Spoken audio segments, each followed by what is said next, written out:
Pas le mis au fond. Forler. Au duel avec Mauro Jörg. On repasse à la bleue avec le tir et goal. L'ouverture du score pour Ambri Piotta. C'est Scotty Upshall qui peut permettre à son équipe de passer devant au tableau d'affichage. 1 minute et 21 secondes de jeu. Et ce derby tessinois qui commence sur de bases offensives.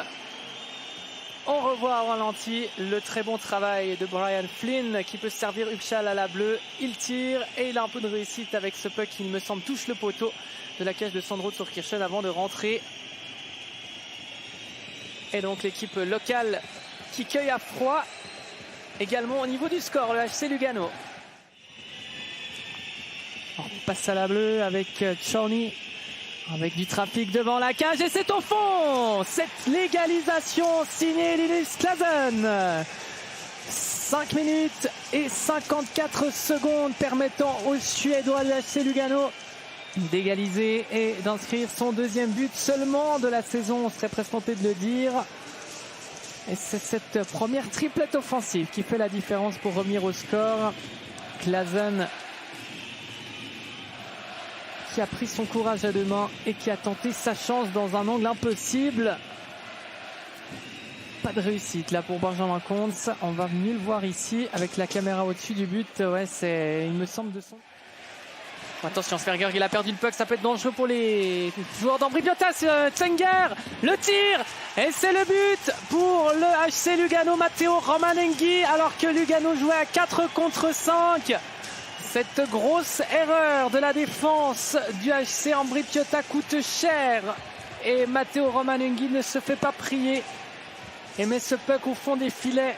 Sverger qui perd ce puck. Un tir adressé une première fois, puis un rebond accordé par contre, c'est Romanenghi. Ouais, une possibilité pour D'Agostini peut-être. La passe en retrait avec la remise à D'Agostini. Est-ce qu'il va tenter sa chance? D'Agostini, goal!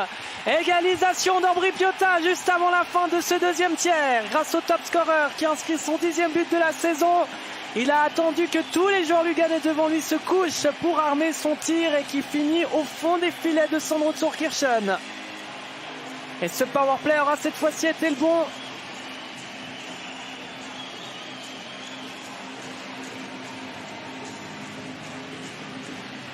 Et cette fois-ci, ça sera la bonne aussi. Ambri qui a eu un but qui lui a été annulé dans ce tiers par Chris Segli en raison d'une faute.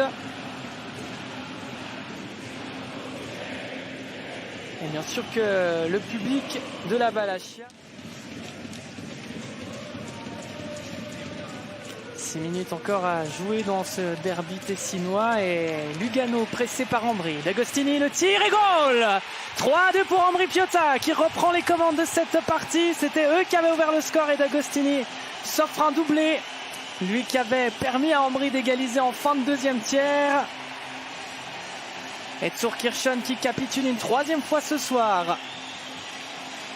Ça part de cette passe en retrait de Brian Flynn et le tir imparable qui bat Sandro Zurkirchen.